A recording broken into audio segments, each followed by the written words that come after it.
The way you manage your time before and during an exam block can be really powerful in maximizing marks. Good morning. Today I'll be sharing 9 strategies to make sure that you are handling your exams in the best way possible. Last week I made a video about how to handle an individual exam, so regarding the night before and the morning of, and that video got me thinking about the things I did to handle the greater exam block. So today I'll go through the things to do before the exams and between the exams to make sure that you are getting those marks and also staying balanced. These tips definitely did that for me and the friends and students that I've shared them with. These are designed with the Australian ATAR system in mind, particularly the trials and the final exams, but as always, I'm sure that they can apply in many situations. Let's start with the weeks or week before your exam block. Obviously, if it's a really big exam block, then you might have a couple more weeks beforehand set aside to study, and if it's something kind of small, or if you're in the younger years, then you might just have a week you want to start preparing really thoroughly. First, make sure you've normalized dopamine. This is a bit of a complex concept and I have a whole nother video on it.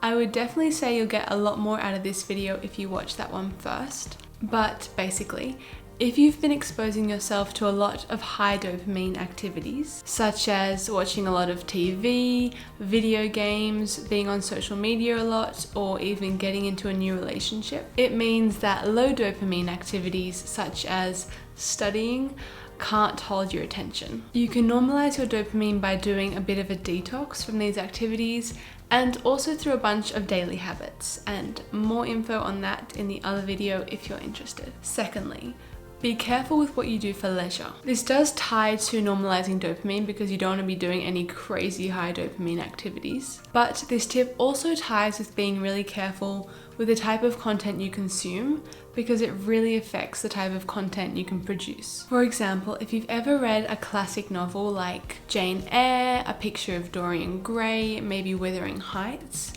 you've probably noticed that those kind of older English phrases and words start appearing in your vocabulary a little bit more. Another example would be if you watch a lot of a certain TV show or a particular YouTuber, you might start to see their phrases appearing in your speech. This happens with anything we read, anything we watch, and any content we consume basically. What we consume has a massive and mostly subconscious effect on the type of words that we choose, the way we phrase our sentences like syntax, but also in terms of the ideas that we generate. If you read a lot of George Orwell and watch a lot of Black Mirror, chances are you're probably viewing the world through a critical kind of dystopian lens, and if you're asked to write a short story, say, those themes are definitely going to appear. So you want to stick to shows and books that have good writing and thought-provoking ideas, as well as high-quality journalism. So no binge watching Riverdale or reading BuzzFeed. For example, during my HSC, I remember I read Anna Karenina. I hope I'm saying that right. Anna Karenina, yeah, it's a really famous Russian novel. It's written beautifully, it's very conceptual, and it really helped me with the flow of my own writing. I also read a bunch of Zadie Smith's essays. These were really quick-witted, fun, quite evocative, and that helped me with my analytical as well as discursive writing. Okay, both of those were quite heavy, but I also read the His Dark Materials trilogy and the Scorpio Races. These ones were just fantasy, adventure, a little bit of romance. They were really fun, easy to read, but also very well written. I didn't watch much TV, but when I did, I stuck to Black Mirror and The Handmaid's Tale.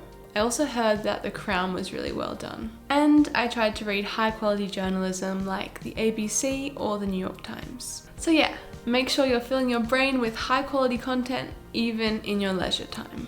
Thirdly, adjust your lifestyle. This means cutting down or preparing to cut down on other commitments like work or sport. I was a swimmer during high school, and during the years where I was competitive, I always had to manage the exam blocks carefully because, I couldn't miss too many sessions. So what I would do is I would try to do a couple more sessions in the weeks leading up to the exam block, and then that way I could take a couple off during the exam week.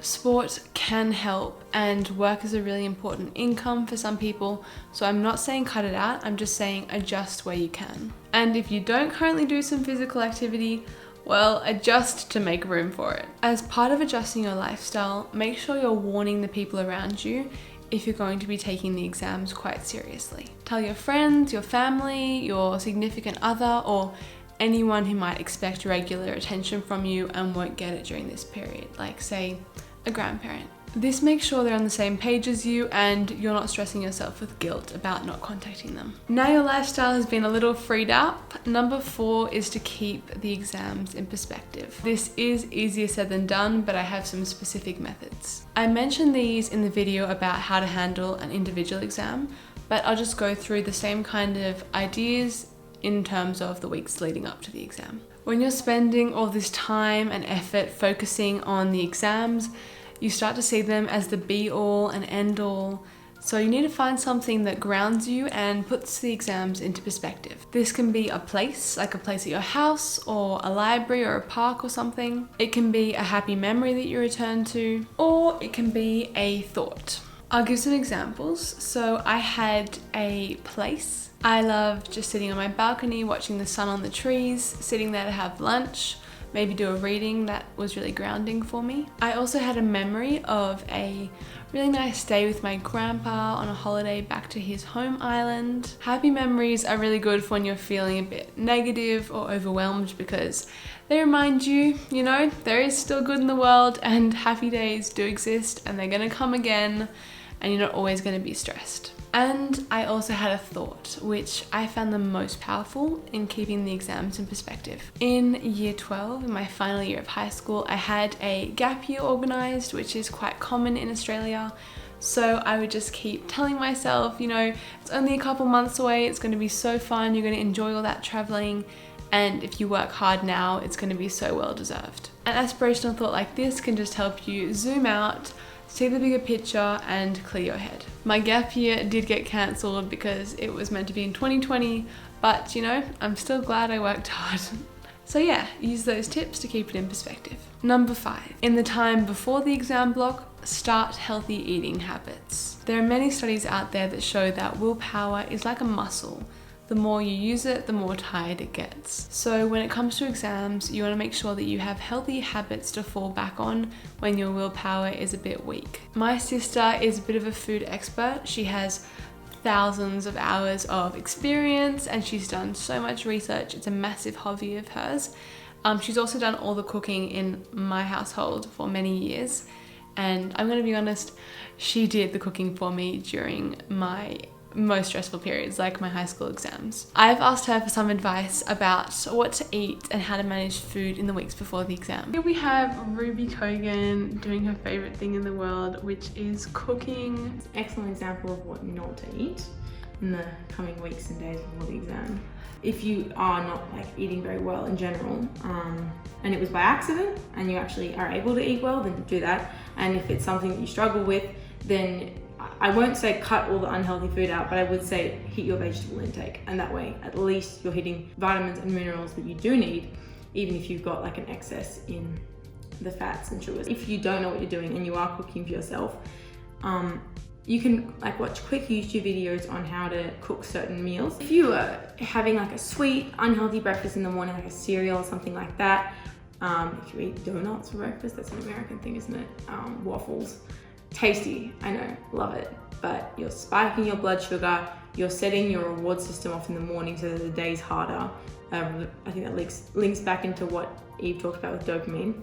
You can still eat those foods if you would like to in moderation, but I would say in the mid-afternoon or in the evening, and that way you're not spiking your blood sugar in the morning, you're not giving yourself a lovely hit of dopamine in the morning. Don't eat a big spike of refined sugars for a solid 5 hours before you go to bed. You don't want to be spiking your blood sugar because then it's harder to sleep and you've already got enough stress. Try to make sure you're eating at the same time, you have the same number of meals. So if you have 3 meals a day, that's what you do. If you have 5 meals a day, keep it the same. I did a lot of meal prep during the time when Eve was studying because I think that I had exams at the same time while I was studying for them, but you know. Is the type of thing I was giving Eve for dessert. Okay, it doesn't look that good anymore. But it's got not refined sugar in it. It's got like dates. If you're trying to make your cooking time easier, these are really good. You make like garlic paste, which is just blending garlic and oil. And you can put them in the freezer and take out the little cubes. I hate plastic waste, but pre-chopped onions, and then just toss them in the pan with the pre-done garlic, and that way like stuff is tasting good, it's easy, it's quick. This is a vegan peanut butter banana smoothie bowl. Aren't you so lucky? Thank you. No problems. Number 6, look after your eyes. This may be a bit unexpected, but it's very important because eyesight can definitely suffer in periods of time when we're staring at screens and tiny words that are like this far away from our face. I definitely found this to be the case, and so did a bunch of my friends. I recommend some blue light glasses. Even though I did have a 20/20 vision when I bought the glasses, I bought these blue light glasses as reading glasses with the tiniest prescription. And because of that, they were free because most healthcare plans in Australia cover one pair of prescription glasses a year for free. My optometrist confirmed that the tiny magnification was fine, and I was definitely grateful for it at the end of the exam block because I don't know if my eyesight is 20/20 anymore. Another way to look after your eyes is to make sure you have breaks where you focus on something in the distance. I manage this by going on regular runs and swims outdoors, and also every time I had a snack or a meal, I would try to eat sitting outside on my balcony or facing a window. This would give my eyes a chance to focus on something in the distance. It's also great to start becoming conscious of the brightness levels on your devices and to just adjust them regularly. And of course, sleeping well helps the eyes. Number 7, practice mindfulness. I am never not going to mention mindfulness. Mindfulness is just paying close attention to everything you're doing, and it is a proven way to reduce stress. As you go through the day, engage all your senses to just ground you in the present moment. I would often return my attention to the way my body felt, so like the feeling of my back against the chair. I would return to my breath. I would do some mindful eating, really enjoying the food, all that good stuff. I also listened to a bunch of Thich Nhat Hanh's audiobooks. He is a Vietnamese Zen Buddhist monk with a bunch of really great teachings on the applications of mindfulness, and his words just send really calming vibes into the room.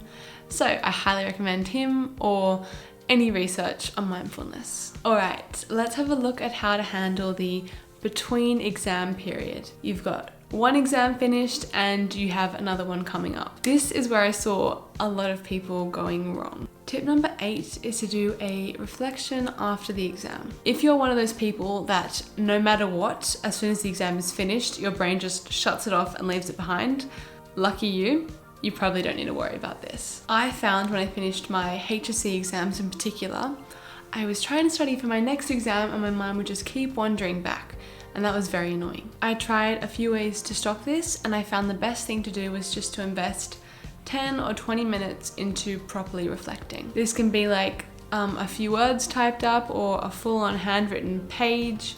What I did was I just typed up stuff. I typed up how I felt before the exam, what went down in the exam, and how I thought I did. It was really therapeutic, and it just kind of closed off that chapter of stress. Finally, number 9, be careful with how you relax after an exam. I know you'll want to celebrate, and you should, but I started this video talking about the dangers of dopamine, which are explained more in another video, but basically, the same rule applies. If you engage in really high dopamine activities after an exam, like say, binge watching your favorite TV show with a tub of ice cream, your dopamine levels will be so elevated that for a while, it will almost be impossible to do low dopamine activities such as studying. This is particularly dangerous when you have a couple days before your next exam and you decide, I'm just going to spend the whole day watching TV, scrolling, doing whatever. These activities are really fun and they're usually fine in moderation,